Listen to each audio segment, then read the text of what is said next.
first speaker is a tireless advocate in the Northwest and beyond for medical marijuana. He's been a trailblazer in this community. He is Dale Rogers. He is the Executive Director of Compassion in Action. Hello, Seattle. Yes, it's a little bit cooler today. My name's Dale Rogers. I'm Executive Director of Compassion in Action.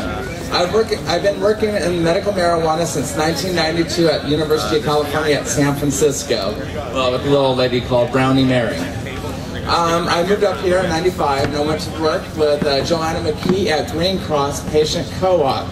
When we got the law passed in 1998, I started my own organization called Compassion in Action.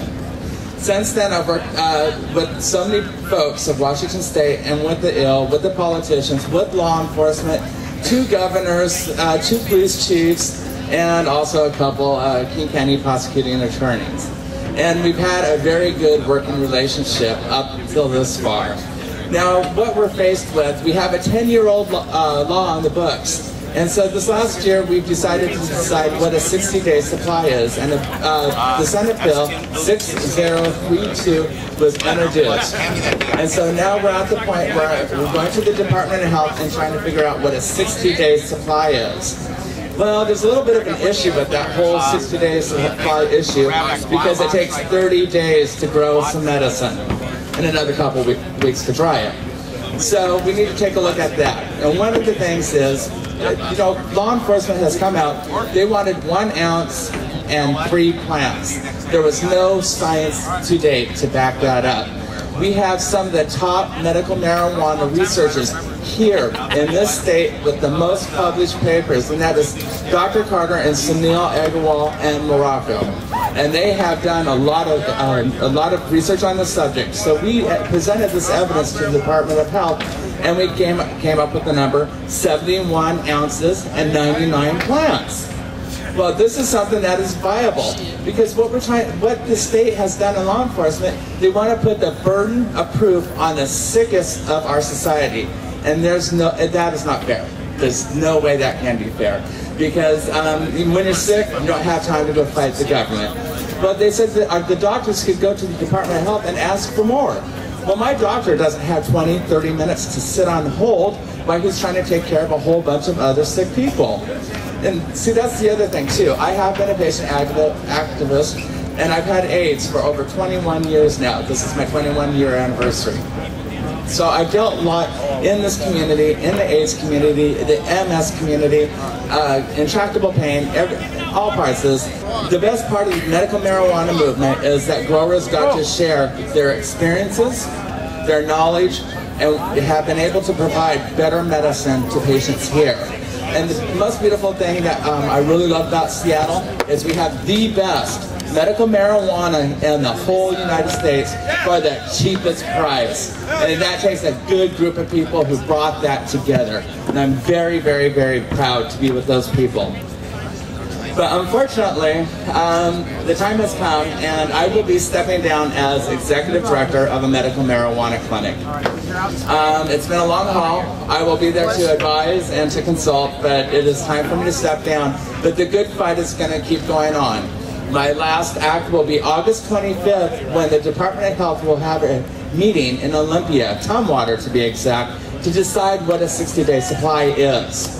Now, during the course of last year, there has been 4 workshops that were put together. Now, when we got done with the 4th one, the governor said, well, we don't have enough proof from, we don't have enough evidence from the doctors and from law enforcement. And it's like, well, they were invited to these meetings also. They did have a draft proposal of 35 ounces and a 100 square foot canopy that was on the governor's desk February 12th. Well, so they went to go and have this little private meeting where only Joanna McKee for the medical marijuana side was invited to sit at the table with all the law enforcement. They invited Dr. Bob Wood, who happens to head up the HIV/AIDS for King County Public Health. And they were a little bit surprised. He showed up there, he read Dr. Carter and Sunil Agarwal's report. And he goes, I side with this. This is the best evidence and the best report to date that proves that we need 71 ounces because a lot of patients eat it. It's edible, so we need a lot more when you're ingesting it. Dr. Bob Wood went on to say, you know what? The 35 ounces that were proposed to the governor, I found a mistake where the UW students had messed up. And you know what? The 71 ounces are supported. He went on to say that he went to buy 60 packs of cigarettes to represent a pack a day that a normal tobacco user uses. He unwrapped it and weighed it out, and surprise, it weighed 4.4 pounds for a 60-day supply. So we're not off base with 2 pounds, really. Then he took out his AIDS medication and weighed that out, and it came up to 2.2 pounds. Once again, he told the panel that 71 ounces is not far off base whatsoever. So then, after that meeting, a draft rule was sent into the governor, and she shot it back okay, and they're going to try and stick us with the Oregon law, which is 18 seedlings, and what they consider seedlings, anything under 12 inches, height or wide, and you're allowed to have 6 mature marijuana plants. Everybody I know is in direct conflict of the law already. They would be arrested. Because when we do our clones, they're already 12 inches long. We want the best clones to produce the best medical marijuana. This is how it's done. The fact is, none of us will be free of prohibition until the plant is free. But in the meantime, we cannot screw the sickest of our society while we get there. Thank you very much.